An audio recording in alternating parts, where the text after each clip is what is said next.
gentlemen, Freaky Fast Broadcasting on your Tuesday night. Tonight we give you the coverage of the Challenger Racing League as they are in the playoffs. The hunt is on as it's the second race of the round of 12 here tonight at Talladega. We have one more race after this. The drivers will head to the Roval, but they first have to survive this monster of a track. Talladega, 2.66 miles of super speedway racing. The drivers are currently underway with qualifying, but for us up at the booth, we are proud to be giving you the coverage here once again on Freaky Fast Broadcasting. My name is Sam Dyer. With me up at the booth, as always, is Trevor Earhart, and Robert Moyer Jr. will be running productions in the background. But Trevor, we're back for more playoff racing action for these Challenger Racing drivers. Have a couple of new faces, but ultimately, it's all about who can finish at the end. Yeah, some new faces to join in tonight and join in the fun and chaos that I expect to see here around Talladega, Sam, with the pack racing, the bump drafting, and how aggressive these guys are going to be in the playoffs. Cannot wait for this race to get started. Cannot wait either, as currently on screen is going to be John Velocity in the 84. Again, running the pink schemes is usually green and black, but going with the pink with it being October, as it's Breast Cancer Awareness Month. Some drivers bringing out a little bit of that extra pink color for their vehicles. But here tonight, I think there's a couple of drivers of note to watch out for. I know Kevin Zabladil, he's been quick at super speedways. We saw Andrew Little be quick at times, but Christian Schrader in the 29 still out there looking for a win. I think tonight could be the night that we might see that 29, that's been looking so fast all season, finally get into victory lane. It very well could be. I mean, that's the great thing about plate racing, Sam, is you never know. Everybody and anybody's got a shot to win it. So we'll see if Strader can finally get that monkey off his back. He's been fast in practice and qualifying all season long, but just hasn't got that victory lane. And we'll see here tonight if he can get it done.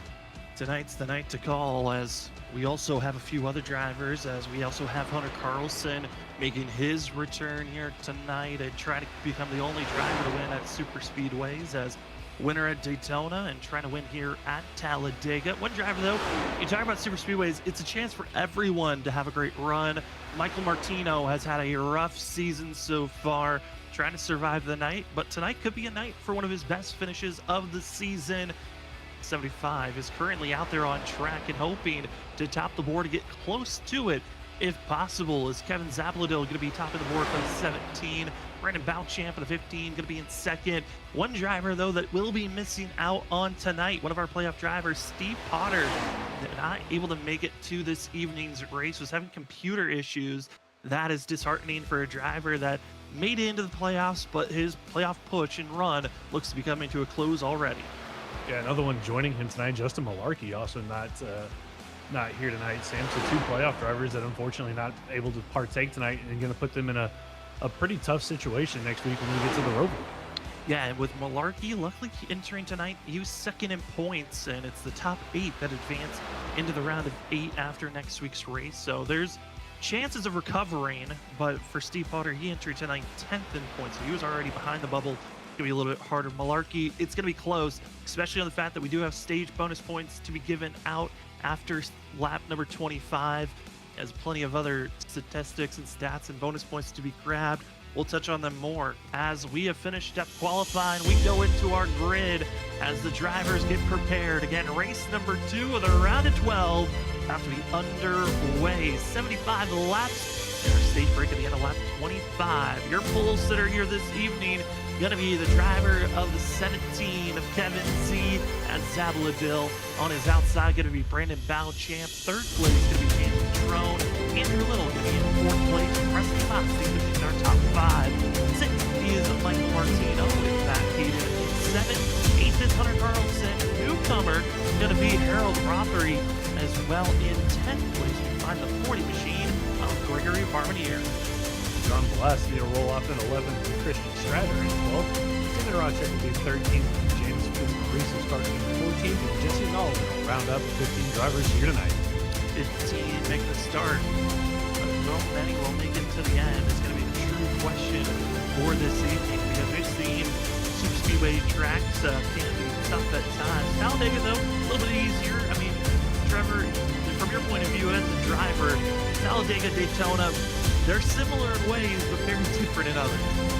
Yeah, at Talladega, I personally enjoy more as a driver. You have more space to kind of run around the racetrack and get out of the way if there's an incident around here as opposed to Daytona. 3 lanes, you can comfortably run 3 wide here, 4 wide like we saw, over the weekend with the real life NASCAR guy. You can get away with 4 wide here pretty comfortably as well, Sam. So looking forward to seeing what these drivers are going to be able to do with us, and for the drivers as well, having that safety net of knowing you have one faster pair can really kind of amp up the aggression that you might see from these guys. As drivers able to finally get into the grid, we were waiting on 2, and that was going to be Catrone and Zabladil. Wait until the very last moment. They didn't hop in the next 5 seconds. They could have been starting in pit road.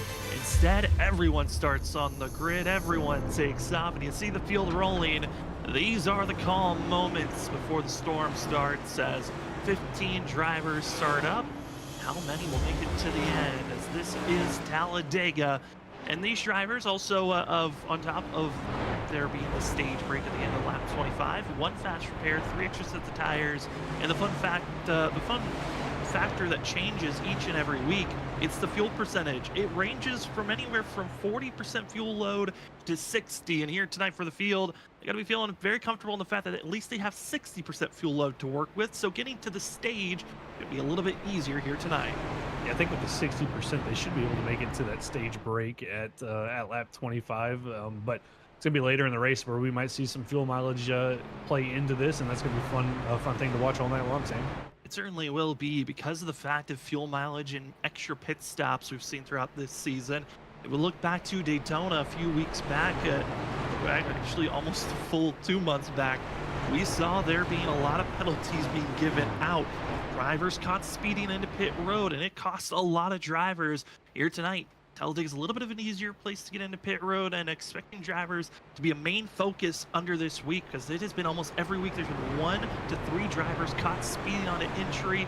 They gotta clean that up, especially if this race, we're expecting it to stay green for quite a while to make sure they don't get into trouble. But for the field here tonight, everyone is close enough to have a chance to win here this evening. But if you had to make a choice, Trevor, who are some of your favorite drivers to watch out as we are just about to start? I'm gonna look at the driver starting in 12th, Christian Stratter, see if he can finally get that first win of the night, or first win of the season. Hunter Carlson up there in 8th. He's got speed every week. And the 38 of James Catrone up there in 3rd. Sam, he's been pretty consistent all season long, and we'll see if he can get his second win of the season. Also curious about the rookie debut running. How is Howard in the 1 machine going to run here this evening for himself as well? A lot of spacing between 1st and 3rd place. Catrone is not on the back bumper of Zabladil, and that spacing could hurt him out. Not the best start in the world, but we are green for the second race of the round of 12, as it's going to be the red machines up front. Bouchamp up high, Zabladil on the inside row as they go through 1 and 2. Kind of spaced out there on the start. We'll see which line gets the momentum built up first. Right now it's 2 by 2 out front. We'll see if Catrone can get to the rear bumper, if it's going to be the 68 of Andrew Little on the top line thing get hooked up first. But right now, we got one already in the wall.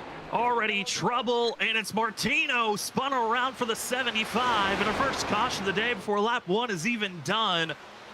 And trouble for the 75 machine. I think he might have a back bump, as they were right in the center of the straightaway, and it was Hunter Carlson. It's right on the quarter panel and just is shoving the 75. They just never could get in line. And this is a shocker. Lap 1, you're not expecting to see a driver pushing this aggressively to get this line moving. I mean, it's a small field, but this 32 is just going all on that back bumper. I'm so shocked, Trevor, to see this type of action this early on. Yeah, you see it there, just got to the outside of the 75 of Martino and just kind of hooked him up into the wall there, Sam. And I'm right there with you. Really surprised to see that kind of aggression this early on, especially with how this car drafts up to the pack. I mean, no real need to be pushing that hard, but lesson learned from these guys. Thankfully, they do have that fast repair, and for Martino, gonna have to use it, as he did have required damage. Yeah, required damage. Looks like it might be a broken toe link. We'll see if the 75 is just going to automatically use the fast repair or not. From a different angle, looking back from the back bumper of the 75 machine, you can see how that really looks like that last bump just pushes Martino down to the middle, a little bit too far off center, and bad bump to the quarter panel. Here we sent around. Can't give an update. Michael Martino did use the fast repair. It's a quick in and out process, as every driver has a fast repair. It's practically like having a backup car, as when you go into pit road and you have your fast repair checked, it will completely repair any damage that your vehicle has, and perfect for drivers that are learning, and some drivers in the field are trying to get a little bit more experience throughout this season. It's a very quick season for these drivers.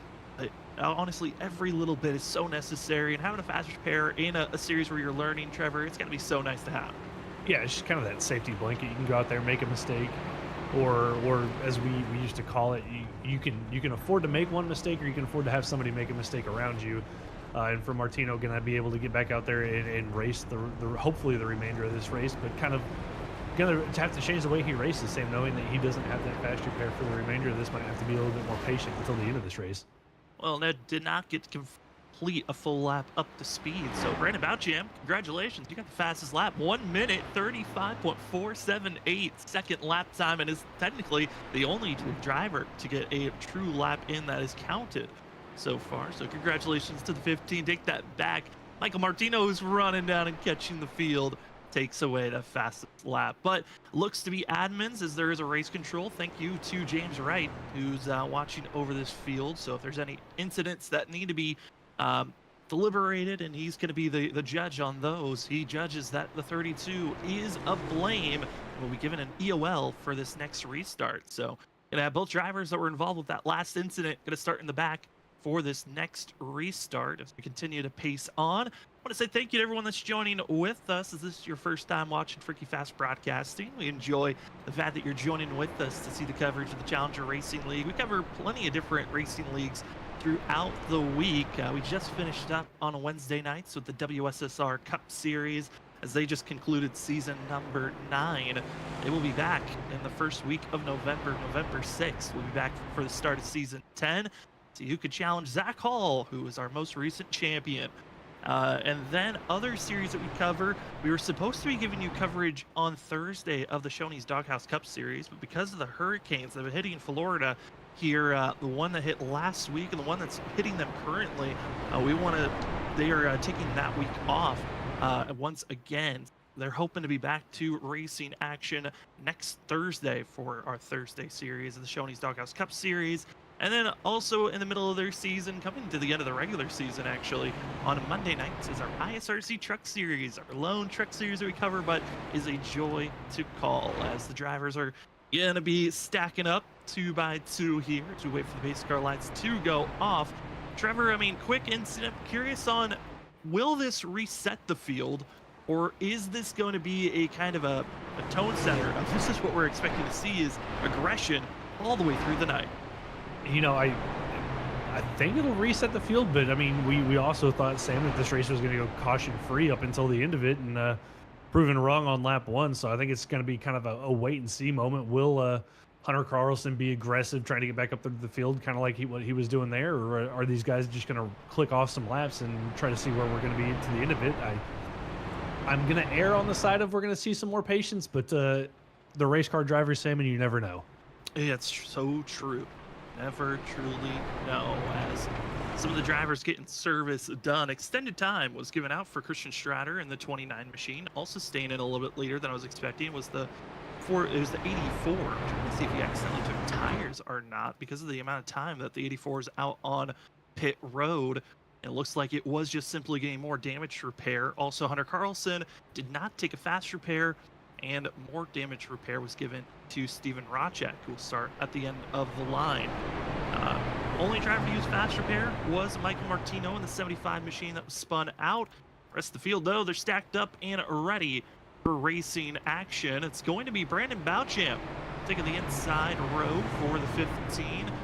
Zavladil going to be on the outside for this next restart, and finding the lane that's going to be moving. That, I think, is going to be the key thing of the night. With bigger fields that we traditionally see in other leagues that we cover, I would say the outside lane is where you want to be, but with only 15 drivers, Trevor, I would say every lane's got a chance to move fast. Yeah, I think every lane's going to be it's going to be whatever lane has the most amount of cars in it. I think it's going to be where you want to be, and we'll see how that plays out. Typically, it's that outside line, but will we see it be the inside line? Maybe a third line forms up, Sam. It's just going to be about a numbers game as here we come into the Geico restart zone. Once again, James Catrone staying about a half car length back from that inside driver to the 38th. Conservative doesn't want to try to get on the driver in front of his bumper. Instead, they get plenty of space for the 17 to drop down low and going to be moving back high. And the restart has happened. Now it's time to see, can we complete a lap? Yeah, it's going to be the question. Can we make it at least into turn number 3 this time around? And it looks like that outside line, 3 cars in it compared to the 2 on the bottom. And there goes Zabladil with the Rusty Modesty and the 1 there of Harold Rothery, Sam, and that top line clear of that inside line. Rothery in the 1 machine. Debut race for the 1 lime green machine. That's going to be the 3rd car on the outside. Following with them is also going to be Rigger Barbier. See what Barbier's got. May sneaking his way into the playoffs and currently 9th in points, just behind Christian Schrader by 6 points. It is a close fight between those drivers on who could be the 8th one to move on. And for tonight, for the 40 machine, he needs every point possible because looking back at Watkins Glen, Christian Schrader is a road course specialist, so next week could be a chance to try to just make their way into the next round based off a win. We'll see if Barbier can get up there, maybe get himself a win. We've seen it before where kind of the Cinderella story gets a win at the super speedways and moves them on, and for Barbier just kind of needing to keep that nose clean, Sam, and be there at the end of this race. But here comes the inside line led by the 5 of Matt Hayden with some help from Valchamp as that inside line starting to work its way back up here. It's attack and go. No more waiting. Let's see who can really be pushing, move forward. And gonna be seeing that 5 machine. Matt Hayden was so quick back at Daytona, and his favorite spot on the inside, it seemed like, for the 5. He was always there. Here tonight, gonna need a lot more help. There's not as many drivers to the inside row. A lot more have lined up on the outside, but looking at those lap times, fastest driver goes to Hunter Carlson deeper on that outside row. Just having that draft, being able to pull up to the cars behind them and then let off, giving them that fastest lap. But 4 cars on the bottom, Sam, versus what is that going to be? 10 on the outside as 1 car's lost the draft. It's going to be the 15 or the 21 of Racek, and 15th has lost the draft. But Hayden and them kind of stalled out around that 4th place position where Barbier is, but they get a little bit of a run here through 3 and 4. Trying to continue on with their speed if possible. See some other drivers trying to find where the best place they can set up. One of the drivers, though, on the inside needs to get slightly closer. That's going to be that green and white machine of the 88. James needs to start getting going, but Bauchamp no longer wants to follow 5. He's going to be trying to make a pass, side drafting the heck out of the inside row, and it kills all the momentum that Hayden was hoping for. These drivers have to be careful with the aggressive side drafting the 15's doing. It can hold back this whole entire inside line. They could lose the draft if they all don't move up here soon. And just like that, that inside line is now basically dead. And to the rear of the field they go, and it kind of split up the rear into that pack as well. But looks like everybody will be able to stay in the draft here and catch back up. And Bauchamp being really aggressive as he dives to the inside as the lone car now. I mean, I kind of understand what Bauchamp was thinking. He was frustrated on the fact that inside row wasn't going. He thought maybe if I was the leader, it would make that lane go, but instead it backfires. Being that close to one another, the side drafting and the way that the aerodynamics affect these vehicles, especially the next gen, you're hurting your lane and trying to make passes instead of just staying in line. Yeah, it just really hurt that inside line. Now the 17 machine, Zabladil gets moved up to the top of the racetrack, and he's going to be by himself, but here comes the 15 up there. And with all that kind of movement, Sam, it dropped off the 88 of James Maurice and the 75 of Martino. As here goes Bauchamp. He got a heck of a run down the back straightaway along the Strata. Zabladil's now going to go to the back of the field. Find the run, find the speed, and take off and go. And right now, that's what Bauchamp's going for. Bauchamp, though, one of the more unique drivers out on track, deciding not to pit. Everyone else pitted under that last yellow, the 15 didn't. So I'm curious if Mayfield was feeling like they needed to top off to make it to the stage. While the 15, on the other hand, maybe he could save enough fuel under that caution. Curious if this race continues to stay green to our stage, which is at the end of lap 25. Could the 15, who's now leading this run on the inside, is he in threat of potentially running out of fuel? I mean, depending on if he was able to save any fuel when he was in that bottom line, not leading it, he could have, but leading a line really going to hurt your fuel mileage. But looking at their lap time, Sam, the fastest lap was a 49.7 ish, and right now they're running 50.8s, 51 flats, so maybe a little bit of fuel saving for these drivers out there to make sure they get to the end, and maybe that's what's causing these big runs. Some drivers trying to save, other drivers being aggressive. As right now, Stratter going up to block that middle line, and now we're going to get split here, and we go 3 wide, 4 wide through the tri-oval. 3 wide, almost 4 wide, as Barbier was trying to get up front and block the 17. Wasn't able to get up there fast enough, and instead, it's going to be Bouchamp. It's going to be Zabladil in the middle, and on the outside, Hunter Carlson, the Red Machines, going to be the ones leading this race currently with the ways that these drivers are slicing back and forth. The always worrisome part of super speedway racing. Is iRacing spotting going to help you here tonight, or will you be given accidental false information? Nobody here this evening has a real-life spotter. They're all trusting iRacing spotting system, which honestly, Trevor, at times can be spotty, and these drivers have to be careful with these slashing moves from the inside all the way up to that third lane if they make those type of bold moves. Yeah, you're counting on the game giving you accurate information at 200 miles an hour where you've got to make a split-second decision, and sometimes it works out, sometimes it doesn't. So it's all about just having the confidence to make that move and sticking to it. You cannot hesitate, because if you hesitate to make a move or a block, Sam, that can lead to an incident. Right now, Modesty getting loose in the middle lane, and that kind of checks up the bottom, and here comes the run on the outside again.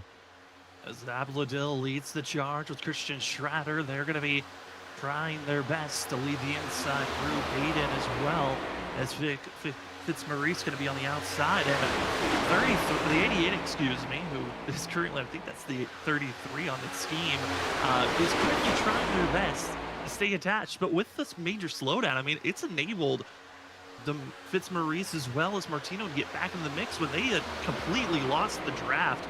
This fuel-saving run is kind of looking very similar to real life NASCAR on these huge runs, everyone trying to run slow but aggressive at the same time.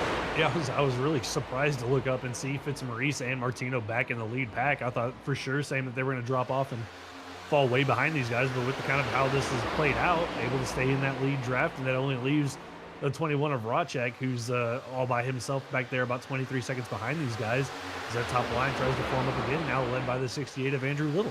It's almost like professional speed walking, like you said, we're watching right now with these drivers and the ways that they're pacing themselves, trying to find a little bit more pace, though. It seems like as the front drivers are going around 50.3 seconds that last go around. We'll see what this pace looks like, because a lot more drivers in line. It looks like they are really gunning it for this lap. We'll see what the pace truly is as Zabladil leads the charge, and yeah, they just put down their fastest laps of the race. I think everyone recognizes we're good to take it to the stage. It's time to actually race here at Talladega.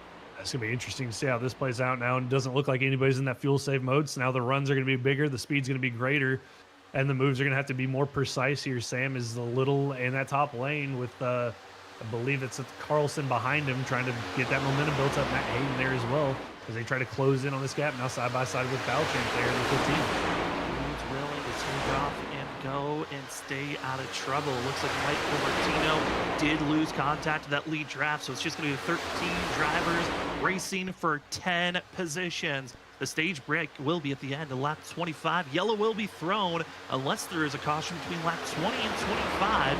If that caution comes out, that will count as our stage break. But all drivers know top 10 get bonus points. You finish, you win the stage, you get 10 bonus points. Finish second, you get 9. And with how stacked up everyone's gonna be, it could be one push between you getting 1 point to 4 points, and you gotta be aggressive here late as we have 11 laps to go on the stage. And Zabladil went to go make a block, didn't work out for him, and just like that goes from the lead all the way back to about 8th or 9th position there, Sam. So just like that, you can go from leading this race to back in the middle of the pack, and we'll see if that 17 can get back up to the front, as Little and those guys now side by side with 3rd place.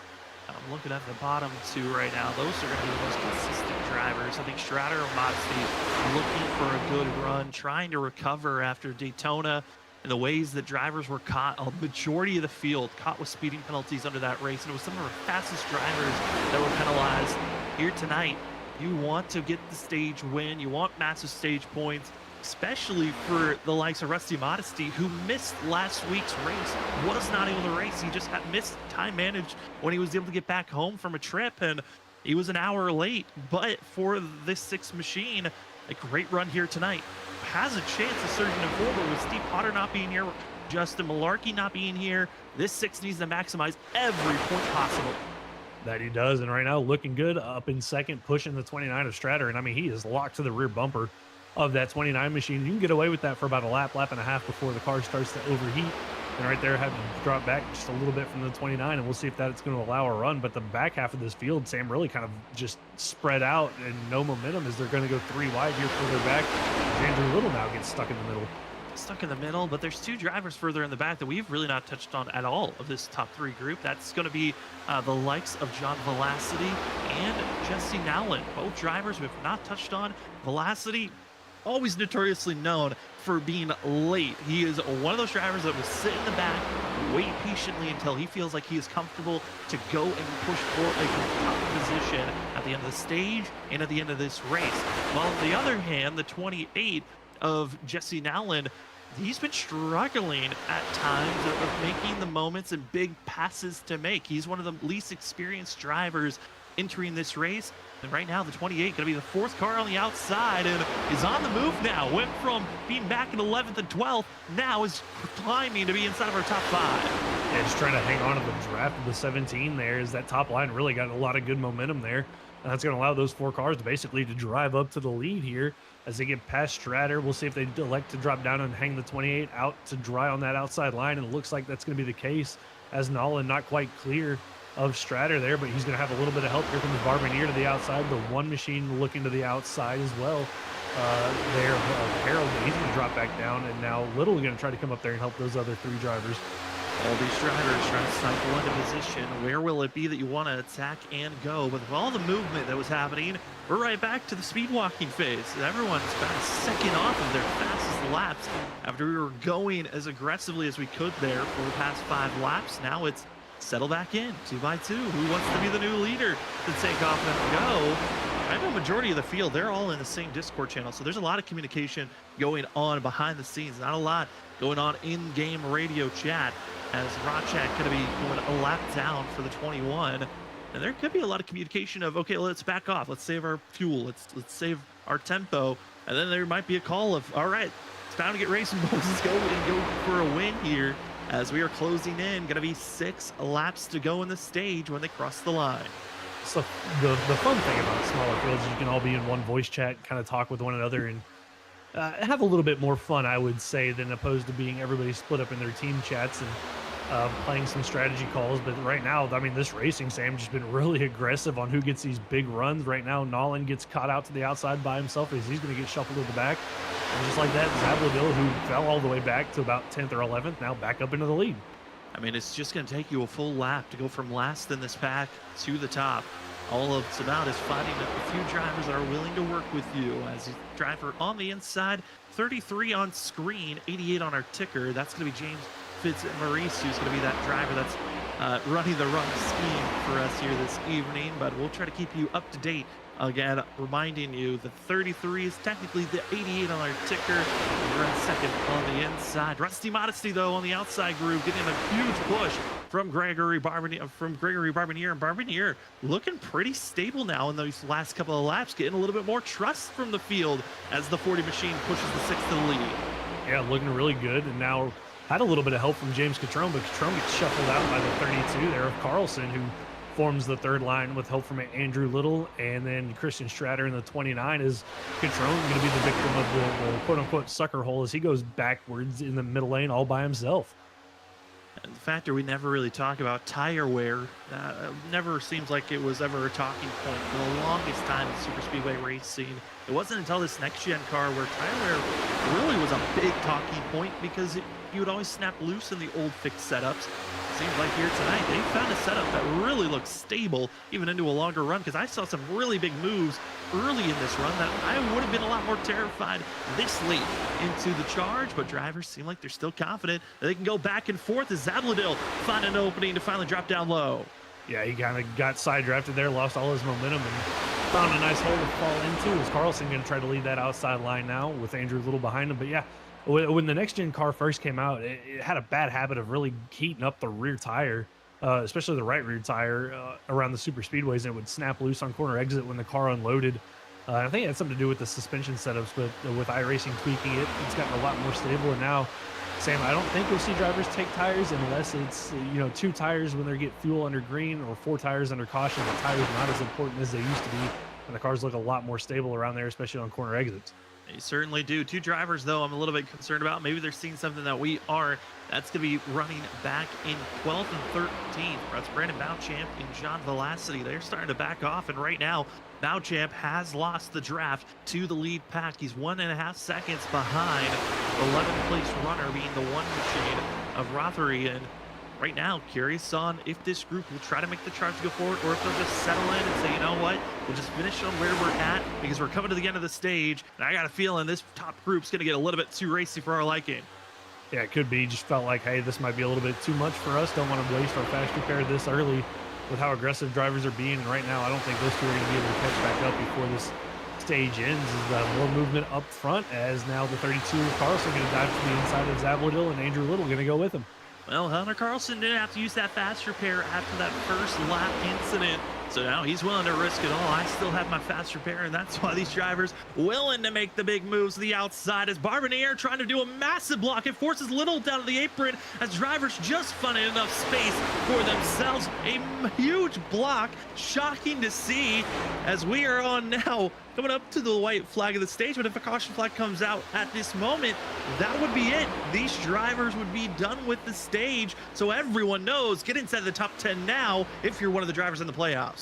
I thought for sure, Sam, we were going to see the 40 get spun around there. It was an aggressive move from the 40 to go up there and block, got side drafted, lost all the momentum. He and Carlson both, and everybody able to hang on to it. Now here we go, more movement as the 88 of Fitzmaurice goes to the outside with help from Control, and that breaks up the inside line.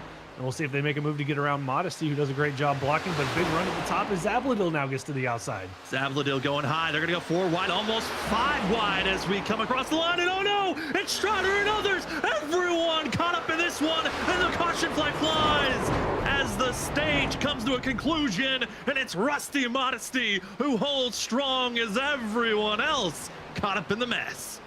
The man who needed the most stage points, Sam, and a good run here tonight, holds on for the chaos at the stage finish there and gets the 10 points. But a couple of cars caught up in that, Sam, that might have to use the fast repair. I see 3 required damages. Kevin Zavladil, Hunter Carlson, James Catrone, all with required damage to their vehicles that are going to have to use those fast repairs here at the stage. And big damage to the front end of the 68 of Andrew Little. Andrew Little's got that damage. I think the one who looks the most at least outrageous looking as they were driving on by was probably Hunter Carlson with the damage he grabbed, but everyone just big bumps all around, everyone trying to go 4 wide around one another. But it looked like it was Christian Strouder that's going to be the driver that initially gets spun around in front of the field, and everyone then had to try to react.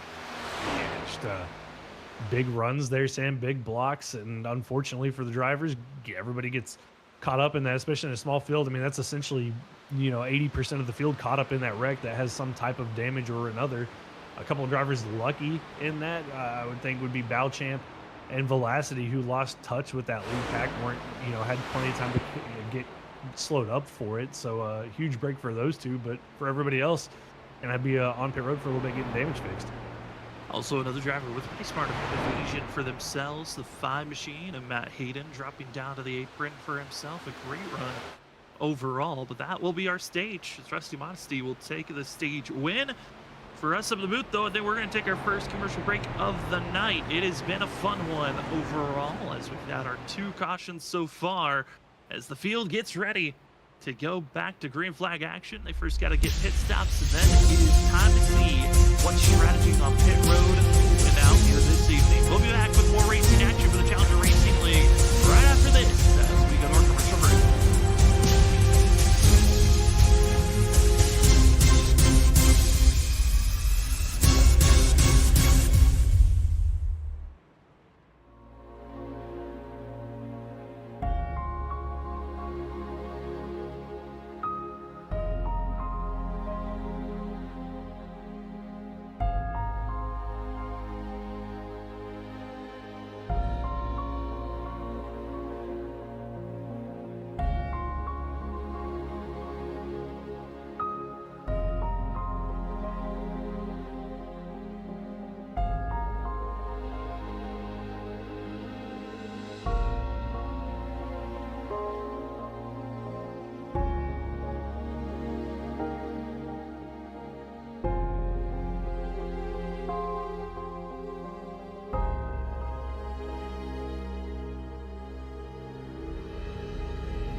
Welcome back, ladies and gentlemen, to the Challenger Racing League. You're watching race number 9 of the season, but it's the second race of the playoffs. We're in our second of 3 races in the first round of the round of 12.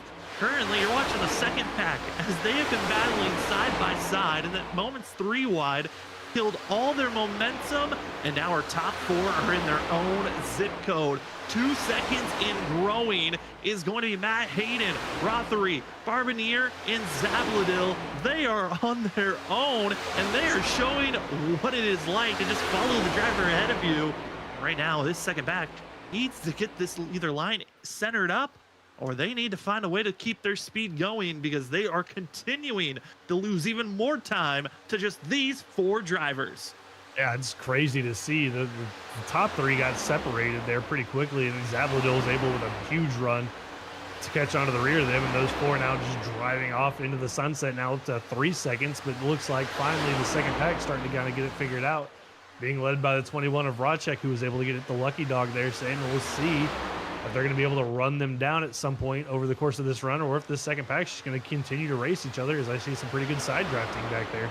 They're continuing to side draft, and now it's going to be just 2 defined groups, and this is such a critical moment as Zabladil, who's in that top 4 drivers, just put down the fastest lap of the race. Those drivers are in cruise control, and they're running 7/10 faster than the pack with more drivers with them.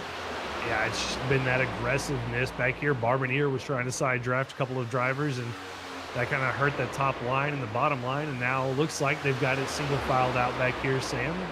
We'll see in the next lap or so if they're able to match or maybe be a little bit faster than the guys in front of them. But I think it's going to be tough for these guys to run them back down unless there's a caution.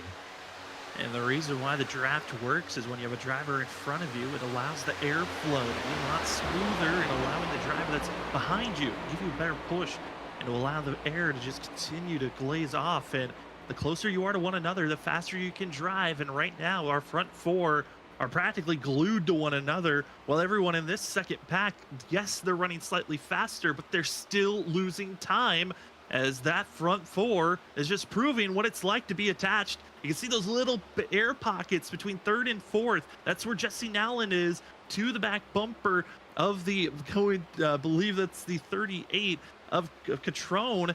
And then Catrone backs off, and all those massive gaps that we're seeing is killing time for this group. Yes, they're all in line, but they're not close enough to be truly running faster. No, not close enough to have that momentum through the pack. Looks like Zabladil might lose a little bit of time here, Sam, and this could kind of hurt that lead pack. Well, he might be able to close back up. Looking at the times this time by, it was a 49.4 for Hayden, and the second group led by Racek was about 4 or 3/10 quicker, so they're closing a little bit, but going to need to keep it up here and be aggressive, Sam. No fuel saving for this second pack. No fuel saving at all, as Michael Martino, who's the last driver in line of that second pack, able to get the fastest lap of the race so far. 49.107. Very quick time we've seen so far. And right on board with Zabladil. He backed off, then closes back up to our top 3. See, maybe they're setting up for another lap or so. Zabladil willing to give him a bump to Barbier. And with the debut running of tonight's Challenger Racing League, going to be Harold Rothery in the 1, the Lime Green Machine, trying his best to follow one of the best in Super Speedway Racing in this series. Matt Hayden doing a great job. Zabladil, though, kind of just playing with this back group. At moments, willing to push them. At other times, giving himself plenty of space. It just seems like he's willing to back off and not trying to go as fast as they can, but it's really hard to continue with the speed we're seeing them with just 4 drivers. Yeah, they've slowed down about 5/10 right now, and the second pack picked up about 2/10 that time by. Slowly chipping away at it, but looking at the gap, Sam, it's still about 3.5 seconds that they've got to close in on these leaders, and they don't have the momentum. They get pushing one another. Somebody gets a little bit sideways, they have to back off and regroup, and that's causing them to still continue to hang these time with the leaders. I'm honestly shocked on the fact that that second pack hasn't tried to recycle and have what they feel like more confident drivers leading that group. It just, with the spacing that they're giving, it's hurting them in some ways. Yes, our top three of this pack are doing well, but I got a feeling that someone else needs to be in that fourth and fifth position. Just get closer, try to be a little bit more momentum building to help this group go faster, as they're running decent pace, but like we said, they're not running fast enough to completely run down this top group. And officially, they've lost even more time on that last lap and even more on this lap. I lost about 4/10 the last lap. We'll see what it's going to be this time by. And, you know, there you go. There's the change. Modesty Catrone to the outside of the 21 of Racek. We'll see who elects to go with him. And this is going to cause them to lose a little bit more time here, Sam, as they make these changes. But it might help them in the long run, as now the 88 up to the outside of Fitzmaurice. He's got some help from Andrew Little. Barbanier's there. And this is really going to kind of slow these guys down with making that lead change. I think in mind, they were all thinking, hey, we'll get a faster group on the high side and we'll just take over the top group, but it's not the way that it is lining up. But what's helping at least the second pack is there is being a swappage. Matt Hayden is dropping into third place as he's allowing Rothery, who's been burning up his engine, to get some more clean air, and he'll now be the new leader of this race and going to lead a lap for the one for this season. But really, this top four, they're doing picture-perfect swapping motions to make sure that the driver that is in second place, their engine doesn't expire while they're giving hard pushes lap after lap. Yeah, don't burn the engine up. You have plenty of gap to make those switches and you know, move the guy that was leading into the back. He can save a little bit of fuel. The guy who was behind him can get the engine cooled off, and you just keep doing that. But with that, Sam, that allowed that second group to close in almost a second, as it's now down to about 3 seconds of a gap.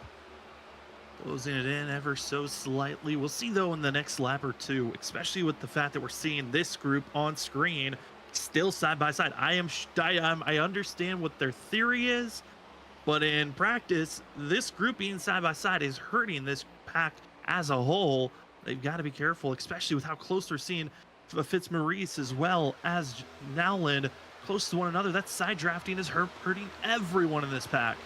That's hurting everybody. Could cause an incident if you get a little bit too aggressive, and it could allow, if the 6, the 38, and the 21 get hooked up, they can honestly drive away from these guys. As you see Catrone glued to the rear bumper of Modesty down the back straightaway, and they kind of pull away from this pack as they get that momentum. But once again, it's the third driver in line. That's not close enough. That's going to be Racek, just not willing to get to the back bumper of going to be Catrone, but they are slightly pulling away now. Yeah, I mean, they're pulling away from that second pack with Fitzmaurice and Nolan up there just kind of battling with one another, side drafting each other, slowing down that second pack, and they've pulled away by a couple of car lengths. Now that pack will close back in, but it's going to be down the back stretch where these three get hooked up and they pull away again. Trying to get closer to running over Fitzmaurice, Drew Little, and Balchamp continue to stay high. Will they just get in line or continue to fight and claw for these positions on the outside? That isn't for the win. This is just to see who could be in the top 5, as Rusty Modesty is now he's now less than 2 seconds to 4th place. This is a big gain, as these 3 drivers leading this pack have done all the work to close in this gap. They're really closing it now. Look at the times. The leaders slowed the pace down.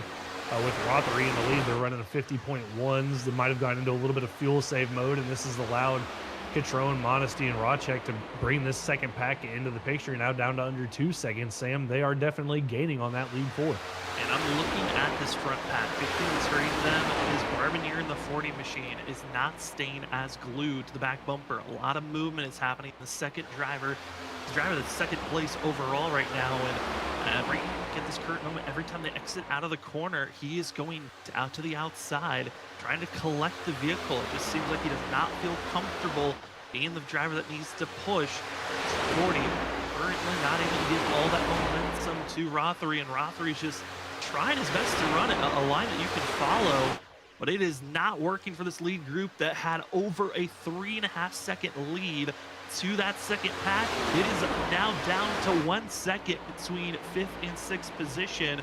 I mean, 4th and 5th position, excuse me there. And this is now where Rusty Modesty is going to get that draft help, and we're going to be seeing this group grow back to 15 drivers in this lead pack. Yeah, here in the next lap or so, he'll have the draft from the rear end of Zabladil, and that'll bring them into the picture here. And one thing we don't talk a lot about, Sam, is the changes the drivers can make to the car. With it being a fixed setup, it'll only allows a couple of changes here and there. Steering pinion and offset at super speedways is a big thing for driver comfortability with how much or how twitchy the steering is. As right now, here's Modesty and the 38. The second pack has caught the lead pack. It's going to be go time, and now it's on to those other drivers that just caught up. How fast do they want to be going forward? And it's going to be Kevin Zabladil. Yes, I've been sitting in fourth, but I finally got my drafting partner I've been waiting for. Rusty Modesty in the 17 to the outside. Both have full engines that can go at full strength as they house left Catrone, willing to give a push. And three drivers that were so strong at Daytona now in line and pushing their way to be the top three. Just like that, clear of the one machine. Here comes the 21 of Rodcheck as well. And Matt Hayden and those guys, that inside line lost all their momentum. They're going to go from leading this race, Sam, to about 8th or 9th position, as now the pack is all back together. Now we're going to have those strong drivers that we know can be up front and just feel so confident leading this race. Going to be there. But interesting note, we're getting closer to when pit stops will happen. All that work could be changing the factor of how this race can finish out here tonight. Again, we had the stage at lap 25. Some drivers pitted, others didn't. There was a lot of games going back and forth on saving fuel during that first stage. Curious now with the pack all together, are those games still going to continue to play, or is everyone thinking, let's just go full bore, use all of our fuel without fuel saving, just go as far as this tank will let us go? And at this current moment, it looks like Rusty Modesty, Catrone, Rodcheck, they want to be up front, being as aggressive as possible. Speaking of aggression, there's Little with a big move to the outside on the 17. Yeah, I saw the 17 as Zabladil come in with the momentum, jumped up in front of him, trying to get a good push there from them as they work their 3 and 4. And Modesty and Catrone just continue to kind of lead the way. For Modesty, though, Sam, that's a lot of gas burn that the 6 has used, bringing that second pack up to the leaders, and the same with Catrone pushing him. So we'll see how that's going to affect those guys when we get to this round of green flag pit stops. Rusty Modesty, James Catrone, the two drivers on the inside, outside rows starting to move forward as we're closing in on 30 laps to go. These drivers can go another 5 more laps or so, then they're going to be in the zone where they can make it on a one stop from here to the end. Technically 6 more laps. It would be technically a stage. I mean, this is looking very much of a one stop if this race stays green, Trevor. And with it being a one stop, that's going to make this one next stop so critical. The money stop, touched on it a lot, on the fact of the major mistakes at Daytona that cost so many drivers a chance to win during that race. Here tonight, pit road could be the critical factor on who wins this race or not. Yeah, I think we've seen it almost every week with at least one driver having issues getting onto pit road. And you look back to Daytona with all the speeding penalties we had, it's so important to get on pit road and not give up a lot of time and getting off pit road as well. And you want to do it with a group. So you got to get a group of cars down and off pit road, as quickly as you possibly can. And so you got to make sure everybody's on the same strategy with the amount of fuel they're taking. Are you taking tires? Are you not? Whoa. As the 21 of Rodcheck gets shipped to the inside line, back up onto the track. This is where it could get dangerous. This is on the apron, but everybody so far so good as they work their way through 3 and 4. A huge salute to the field for giving plenty of space for that 21 machine to get on track, but a whole bunch of oh no's as they're tracked 3 wide. And this is that same zone that they were in that made the second pack become a thing. Was everyone being stuck 3 wide, side drafting one another? They got to get at least side by side and not stay 3 wide. Finally, they do, with drivers willing to bounce to the outside row. And Rodcheck, Bouchamp, I'm shocked by the 15. Bouchamp just does not want to be a pusher, tries to get in front of this group and wants to be the leader and charging forward as Barbier also trying to go on the outside. As up front, trouble for Michael Martino, who goes 1 lap down right in front of the field, and he'll stay on the apron as everyone else drives on by past the 75. And Martino lost the lead pack there once they all got back together. And for the 75, just going to go a lap down here, needs a caution to get the lucky dog and get back on the lead lap. But the second pack again, Sam, kind of like what we saw early on, not getting formed up, not getting single filed out, and they're losing time to the leaders who on their own aren't single filed out, as it looks like the 38 of Catrone got shuffled to the outside, but now they're going to get single filed, and we'll see if they're going to be able to pull a gap to these guys behind them. It's a good in line. Chrome once again bouncing that second row, but no one follows with. Instead, they stay in line, and that gap between first and that second pack going to be 1.4 seconds currently between sixth place runner and the one machine of Rothery in seventh place, so Jesse Nowland. And that gap, once it's down to around a second, that's when we'll see that true draft assist that second group. They need to get in line, and currently they're not doing so. This lead pack, nor are they in line, as movement, Catrone willing to move and get by everyone possible to get forward. Well, two drivers that are willing to just stay where they're at looks to be Matt Hayden as well as Rothery that stay in their spots that they're at right now. But trouble for a driver further on back, that's going to be Brandon Bouchamp hitting pit road by himself. That's not what you want to do, but Bouchamp has been out there. Sam, I was looking at it. His pit stint, he's gone 25 laps. He was out there two laps longer than everybody around him, so not the greatest of strategy calls for the 15. He's just going to have no drafting help when he comes back onto the racetrack. No help, and that could be a race ender if we stay green. That's going to be the big contender of the night, of if we stay green, as the field's going to be waiting for another lap or two before their final pit stop of the day. Most likely going to be around lap 50 to 51. It's going to be that zone that you're looking for, and we'll see if anyone wants to go stretched a little bit further than that. We've seen in the past in Super Speedway races, you get a good group of 3 to 4 drivers that pit sooner than everyone else. You can get a huge advantage over the rest of the field. They can get a really good jump on the rest of the field. There's a little bit of contact between Modesty and Zapladil there. They get that sorted out, but Zapladil not giving up on that outside line all by himself. Sam doing a great job hanging on to that, but we'll see how these pit stops play out. We saw what 4 cars were able to do by themselves, pulling out to about a 3.5 second lead. We'll see if these guys, when they hit pit road, if a group that elects to come in early, if they can jump the field, and we'll just have to wait and see how it plays out. Well, get ready for the fan out. Almost every driver has made the call. They're hitting pit road this time from the front group to the back group as the second pack just gets into the drafting zone. Now is the critical moment. Do not get caught speeding, and do not miss pit road or your pit stall. Into their pit entry goes some going a little bit faster than others. Andrew Little looking a little bit quicker than some, and I'm curious if that 68 got caught speeding again. Currently, no black flags have been shown to anybody, and that is a massive positive for everyone out on track. That is a great news for everybody out on track to get down pit road cleanly. So far, we'll see if they can all get off pit road cleanly, Sam, but however, for the amount of cars that we had on pit road, great job by those guys getting down there cleanly. 13th to 3rd, all going to be going into pit road, and now it's the race off of pit road. Can you get in line cleanly and make sure you're attached to the draft of the group that's moving forward? As currently it's Christian Schrader and Hunter Carlson that did not pit with this lead group. They went an extra lap around. So that extra lap could be nice to have, just to know you're in that nice buffer zone of knowing you're good on fuel, but you're entering just by a group of 2, as you see Carlson as well as Schrader making their pit entries up front. Everyone else able to get going. 2 tire stop. It looks like, though, for majority of the field, 2 drivers decided to take tires for themselves. That's going to be Gregory Barbier and Nowland. Shockingly, though, the driver that was caught speeding was the one that came by himself. Brandon Bouchamp pitted by himself, was the first driver to pit, and he was found speeding on entry. He had a 40-second hold, and now is currently 1 lap down, and most likely going to go multiple laps down for the 15. A tough break for the 15 machine of Bouchamp, and that's just that mistake you can't have there, Sam.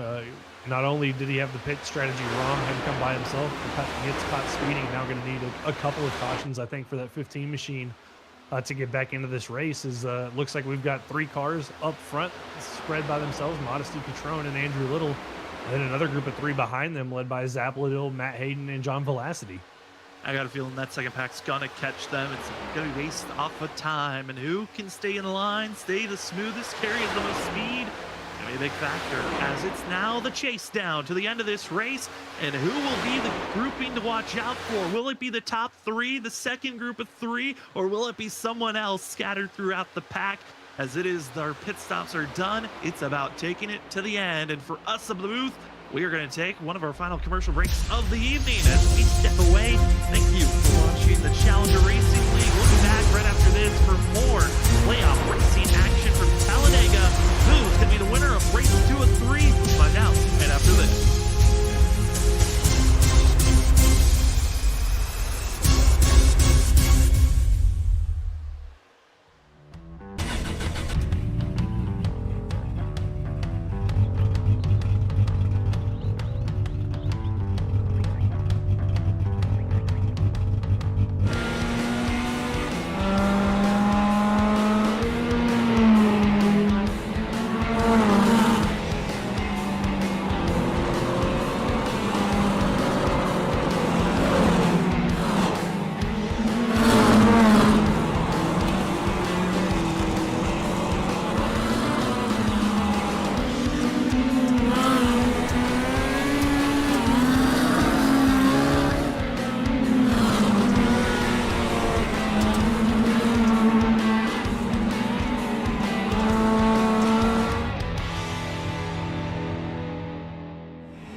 5 wide behind her pit. Oh my, the 5 wide here, this ain't gonna work. They make it last, bumping and banging to the end. They're beating Vega for the lead. Sora still with the shot here, coming off a 4. Look at it, that's it. It's Bottom line, here it comes. Oh, no, no, Carter gets wrecked. It's going to be that Nick Crawford. The 74 gets through somehow, and they just completely demolish one another. Trinity driving down low, drifting up, trying to be the stealer. Here he comes. Cedric Hunter. He does it. He steals it. But he somehow drove it into the corner to wreck Oh, it. they wrecked! They wrecked each other! The top 2 bounced into one another. Just too much of side drifting off of, and they gotta be careful. Oh no! And the 4 demolishes in the 28.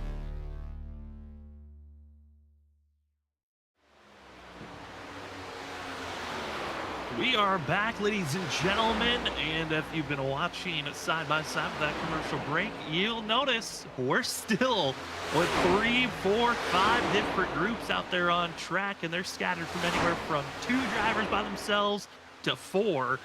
Right now, it's our top 2 packs being led by Rusty Modesty, and then the second one being led by Matt Hayden. At one moment during that commercial break, it looked like the second group was catching up to our leaders. Well, there's been some swapping of drivers on who's leading which group, and it is hurt the second group the most, as now they are 4 seconds off the leaders and almost 4 seconds off of third place currently. But this top group, Rusty Modesty, James Catrone, Andrew Little, this is their redemption run. This is the group that back in Daytona probably should have been the group to watch out for the win, or caught with the black flag penalties. They did not get them this go around, and they're proving why they are a threat each and every week. What a run for Modesty, Catrone, and Little right now.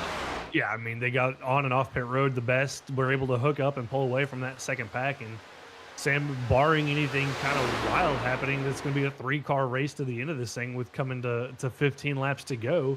They continue to kind of pull away from that second group led by Matt Hayden, who is now, they had it down to almost a second and a half, and now up to about 4 seconds that gap. So these 3 doing a great job on execution of pit strategy. They certainly are doing a great job. There is a group that is the biggest currently, and that group is being led for in 7th place, 18 seconds behind their leader. That's going to be Fitzmaurice, Rodchak, Carlson, Stratter, as well as going to be Bouchamp. One driver was a part of that group as trouble strikes actually for the second pack. Oh no, it's Kevin Zabladil having issues for himself. And not sure Blown what happened. engine. That's unfortunate. Sam got that 17 machine got a little bit too hot trying to push, and Zabladil gonna have to limp it down pit road, take that fast repair. Actually, Sam doesn't have a fast repair. I forgot. Got caught up in that incident at the stage break, and that's gonna be night over for Kevin Zabladil. Yeah, and Kevin Zabladil was tied for 5th in points. That is a terrible moment for himself to have, as he had to take a toe to pit road.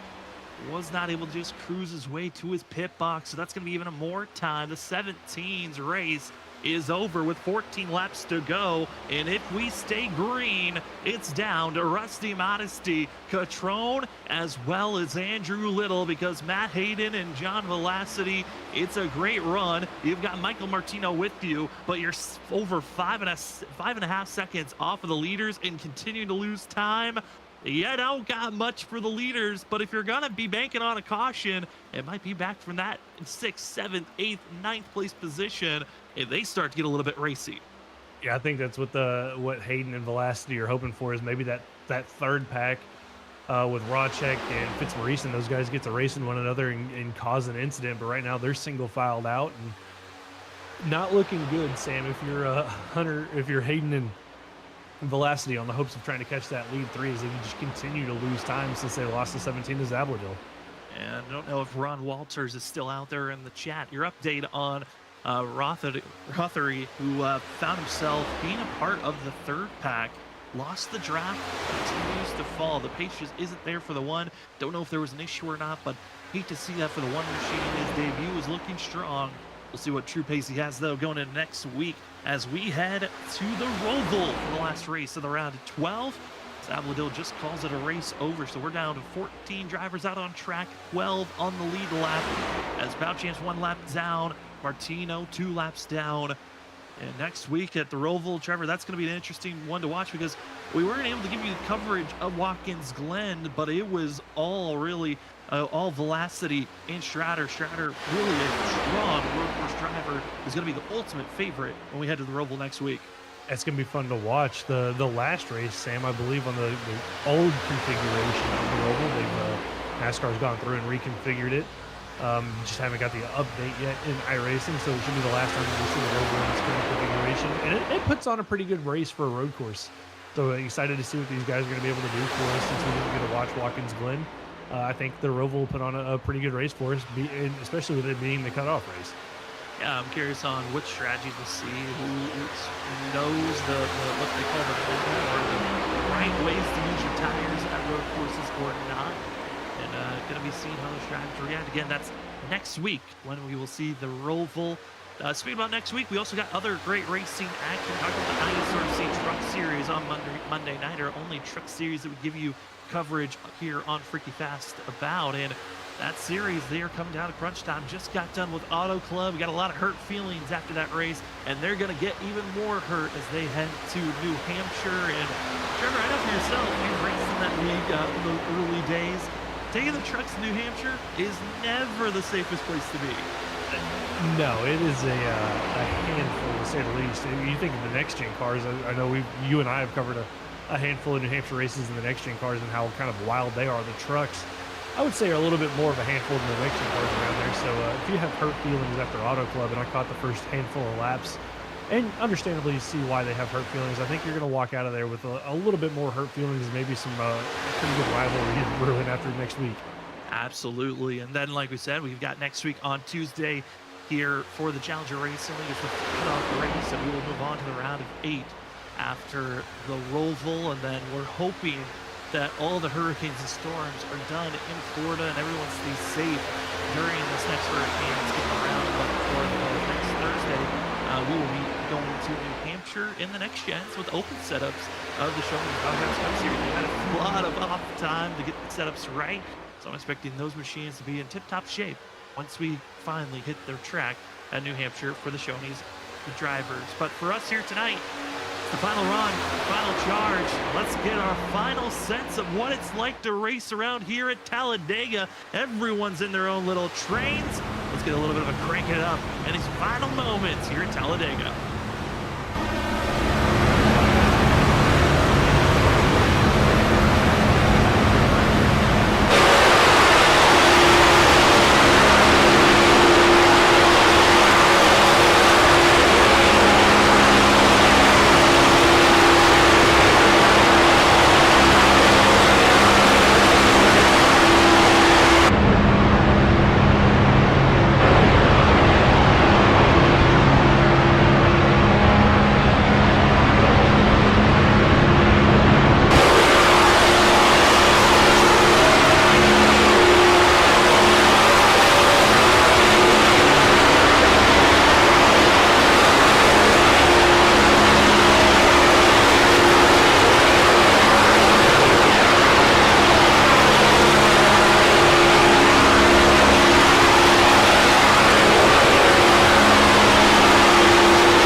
are back, ladies and gentlemen, from the Challenger Racing League. Hopefully you enjoyed that. Crank it up as we are seeing the final few laps of this race here at Talladega.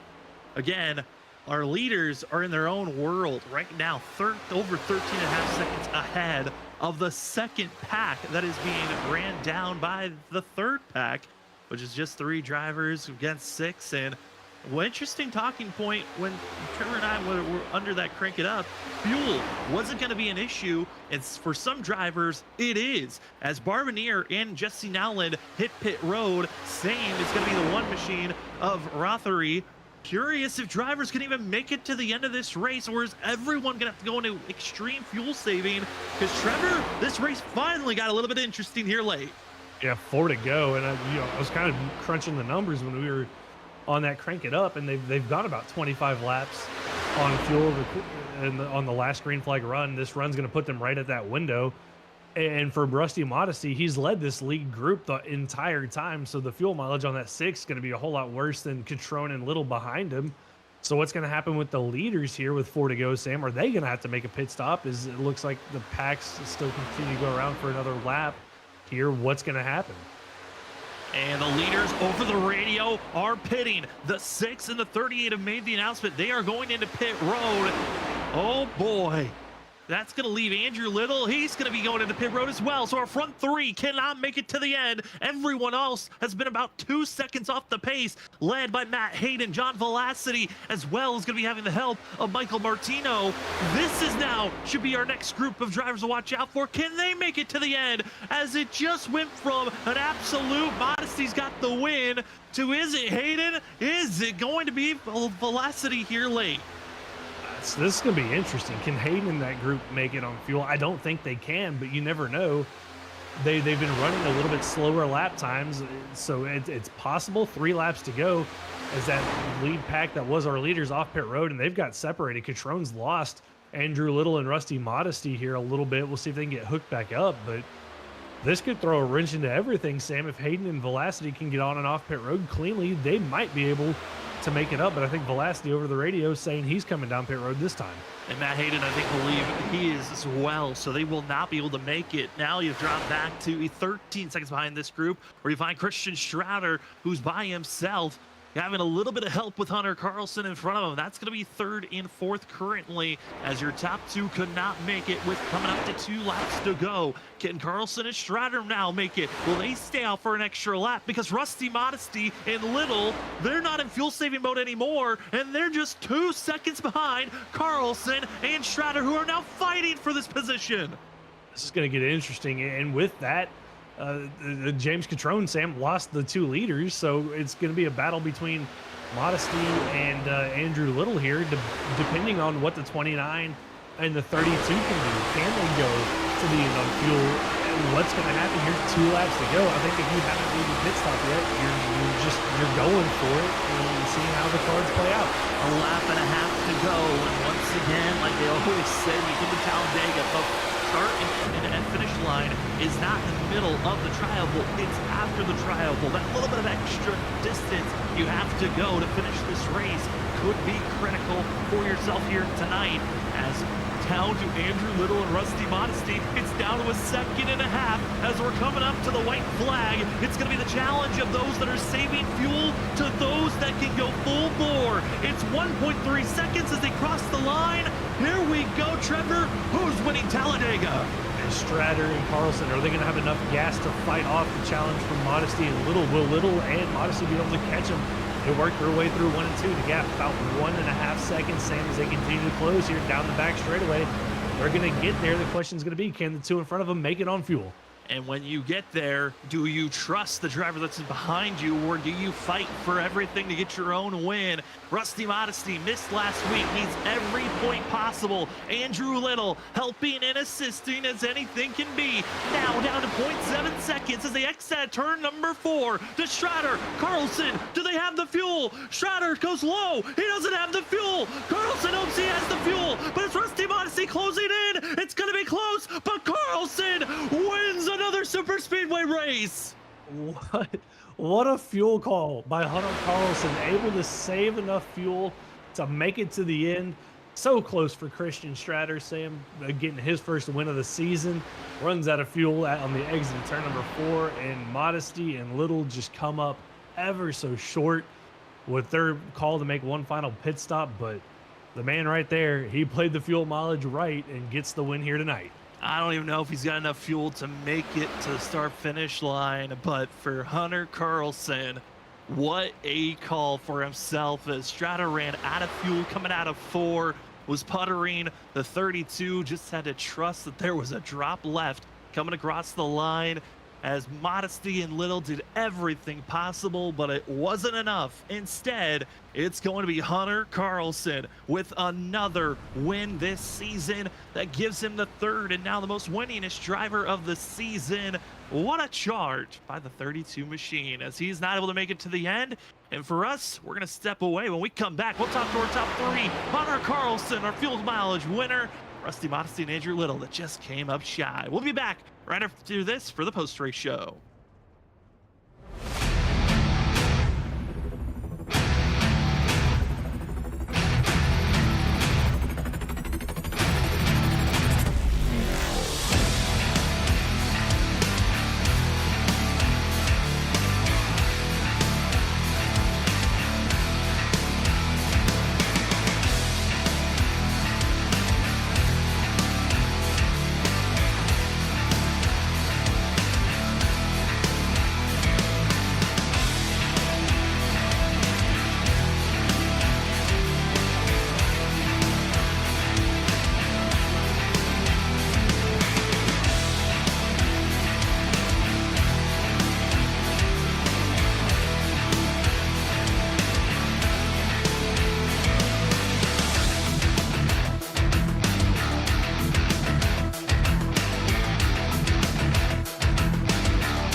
Man, our fuel mileage race is fun or what? It came down to the last lap, coming off of turn number 4 and across the tri-oval to see who was going to have the fuel. And it was this man going to be Hunter Carlson finding the fuel at the end just to be enough. Sorry, Hunter, for pulling you away there. But man, what a run for yourself there late. You found the fuel that was enough to get you across the line. How are you feeling? Your 3rd win of the season. This one was so unexpected. Oh my god. I mean, Hunter, walk us through that. I mean, you guys all the lead pack comes down pit road, gets separated out. You're kind of running back there behind everybody else, about 13 seconds back. I mean, was it just fuel save mode and see if you can make it to the end because the 29 of Stratter was with you? He runs out. I mean, how close were you when you came across that line to being out of fuel? On the cooldown lap, I ran out going into 1. So I was on the money there. But I knew we had to get at least to 52 to have a shot at making it to the end. And I was talking to Christian throughout that last run. I tell him, they pitted a lap earlier than us. They're going to run out. They're going to have to pit. And that's when we're going to end up having to take advantage of that. And all in all, it ended up coming true. Whether I believed it or faked it till I made it. But in the end, it worked out. Yeah, it certainly did work out there, Hunter. It was an incredible run to see at the end. We've got one more race left in this round. Man, how are you feeling for this first round? As we've got the Roval coming up next. I feel like I've done about as good as I thought I could do this round. Going into the Roval, I just want to try to maximize as many points as I can to try to get as big of a buffer as I can. And hopefully not wreck. Hopefully finish the race. Hopefully get top 5. We'll see what happens next week. Seems like solid goals. Hunter, before we let you go, though, the floor is now yours for any more shout-outs. I want to thank Christian, teammate, everyone at Fast Angry Racing Team. We all support each other. It's a great group of people. I want to thank TJ from Studio A6 for the sponsorship. We did it, buddy. And everyone over at Challengers that puts this thing on. Well, that will be Hunter Carlson with the win and now solidified as the most winningest driver so far this season with 3. Hunter, enjoy this one and good luck next week at the Roval. Thank you. As we go from victory lane, we go down and talk to our second place runner. But one moment we thought was going to win, then he had to go into pit road and almost even came away with the win, even with that stop. Got Rusty Modesty with us. Rusty, I mean, what a roller coaster of emotions you went through there in those final 5 laps. How are you feeling, though, coming away with second place? Honestly, pretty good. It really turned in to be a quite a solid, race there. Even with the different strategies. So it was really cool how close it came to the end there. Um, once the last pit cycle, we kind of saw that, man, we were flirting with 1 or 2 laps short.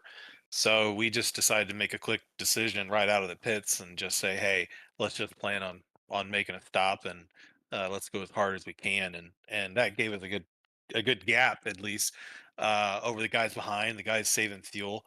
And boy, it really came down to the last lap there. So all went to plan, just 1 spot too short. Well, Rusty, you missed last week at Kansas. You come away with almost a perfect race for yourself after missing last week. How are you feeling about your chances of making it to the next round with the next race being the next and Man. last race being the Roval?